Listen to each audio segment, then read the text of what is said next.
Now, Wales, like the rest of the UK, has some of the worst cancer survival rates in the developed world.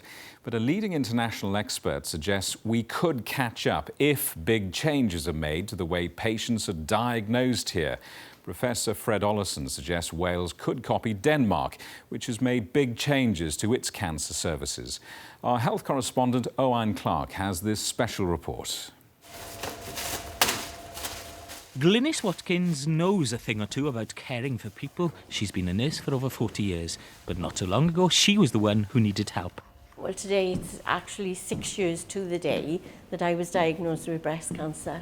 Glynis was lucky. Her cancer was spotted because a colleague, a consultant, suggested she should have a scan. Neither she or her GP had suspected cancer. I wouldn't have gone back to my GP about the pain because I had already been seen by an orthopaedic surgeon.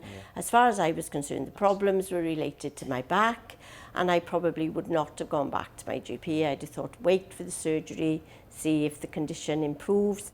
In fact, around half of patients who have cancer, like Glynis, don't have clear signs, at least at the beginning, and it can be a problem for GPs.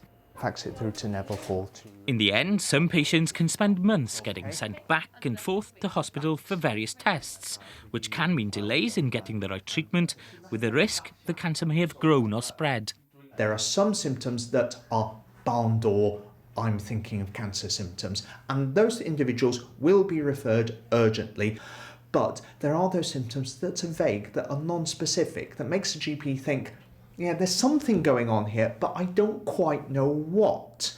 And therefore, it's that situation that the GP has to balance their concern about the symptoms, the patient's concern about the symptoms, against the resources that are available. It's devastating for us to see patients who've complained of vague or non-specific symptoms for many months ultimately be diagnosed with incurable disease. Yes, I'm convinced we should be doing better. So how do you do that? It's a question he and other experts from the Welsh NHS have come here to Denmark to try to answer. 16 years ago, Denmark found out it was performing as poorly as the UK on cancer survival. The news didn't go down well. What in hell was going on was the question. And this man is the brains behind many of the changes that have happened since. First of all, we said, well, do we have the right equipment? Do we have the right treatment? And we fixed that as good as we could. But what came more and more on the agenda was that people had to wait too long within the healthcare system from they attended the healthcare until start of treatment. And that was why we began to focus on the diagnostic pathway. So the system now is if a Danish patient has clear cancer symptoms, then they're sent quickly to specialist hospital teams.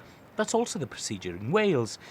But the difference in Denmark is that a patient who is ill, but with unclear symptoms, can also be sent quickly, but to diagnostic centres. And this is one of them.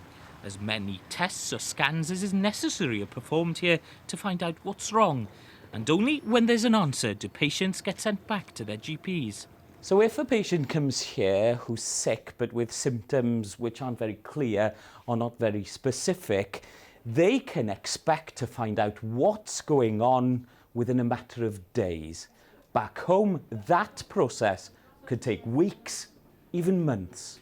Many patients coming here say that they find it relaxing. The other difference in Denmark that if a GP like Hannah Heyer doesn't suspect cancer but wants to make sure, she can send a patient for a simple yes or no test and get the result within hours. The system, they argue, when it's set up, doesn't cost any more to run. I was bound to refer him anyway. So it's just a matter of shorter waiting time and a shorter time for him to be anxious if there was nothing to be anxious about. The Danish and Welsh health systems are similar. Both are free for patients and have a similar mix of hospitals and GPs. So could what's worked in Denmark also work in Wales? Yeah, absolutely. I'm quite excited, having seen it in action, that there's enough of the elements in place in Cwmtaf already that we could build this model, and I certainly feel we could pilot something in the short to medium term that would then, perhaps scale up. We have two strong healthcare systems in Britain and in Denmark, and we should be able to perform in the absolute elite. And the long waits has been part of the reason that we didn't perform as good as we ought to. So the picture that's emerging is that the changes to cancer services here really have led to quite significant improvements. The question is, to what extent can the Welsh NHS emulate that? With Denmark now closing the cancer survival gap with the best in the world, the Welsh health experts, as they come home, will no doubt be reflecting on whether another small country, Wales, can do the same.